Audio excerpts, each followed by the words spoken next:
A few years back when we were living in Virginia, we had a soup night with a bunch of friends just to introduce a bunch of different types of soups and recipes, and it was so much fun. This soup is one that I found from my friend Jill, who I adore. And it's flavorful, it's delicious. It's one of the best carrot soups I've ever had because it's not like sickeningly sweet, but it has some really interesting flavor combinations that go along with it. And you can dress it up a couple different ways or just eat it as the basic soup that it is. Hope you enjoy. Okay, be prepared to have your world rocked. We are going to use the basics of any good soup. Again, can you guess it? Onions and garlic. And we're going to stick this good stuff, all just rough-hewnly chopped, into a bunch of olive oil in a pot. Once all those good cooking smells are going, then we're going to add in a bunch of roughly chopped carrots. I've done about 4 or 5 for my large family. All right, once those carrots are in there, 4 cups of water. And we're gonna give it a little bit of a stir. And then I'm going to add in a good spoonful of just some vegetable broth.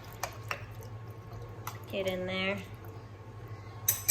Once that's in, about a half teaspoon of some coriander and about a half teaspoon of some cumin. Give it a good stir. And then we're just gonna let it work its magic. The pot work its magic. We're gonna put on this lid. We're gonna make sure our temperature is around a little bit of a medium, and we're gonna let it sit for about 5 minutes and listen to it. All right, while our super easy soup is just simmering and getting warm, we're gonna make up the extremely complicated sauce. Go with it. This is what helps to take out all the hyper sweetness that you're gonna have with the carrots. Those spices we put in will also help. So we're going to take, basically to taste here, just a bunch of tahini. Ooh, nice and tidy too. And then we're going to take the juice of about half a lemon and squeeze that in. All right, now stay with me here.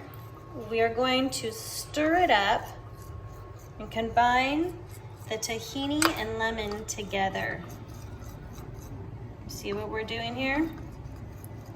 Big, swooping, complicated strokes. And then, what in the world? It becomes thicker. Isn't that cool? Complicated part isn't on our parts, it's on the molecular part. So all of a sudden you have this really thick sauce. And you can add water to it if you don't want it to be thick, but you cannot. All right, I noticed a lot of steam coming off and I was listening to that pot just while I was preparing some bread and hummus. And we're just gonna do the fork test. It goes in easily enough, so it's fine. You can just let it cool a little bit or not, depending on how heavy duty your blender is, and we're gonna blend it up. All right, from here, we're gonna take that second batch and then just stir it all around to make sure the textures are all incorporated. And we need to make sure to taste for salt and maybe pepper too. See how you like it. You can thin it out if you don't want it to be such a thick soup, or keep it this way and have a great time because it's great texture. All right, to serve this up, we like to put together like a bit of a hummus, cut up some flatbread, and then I take that tahini lemon sauce, remember that really complicated sauce, and I just do a dollop in each bowl. I'm just gonna stir it in there, and it creates this amazing creaminess, and that tang from the lemon is awesome. All right, enjoy.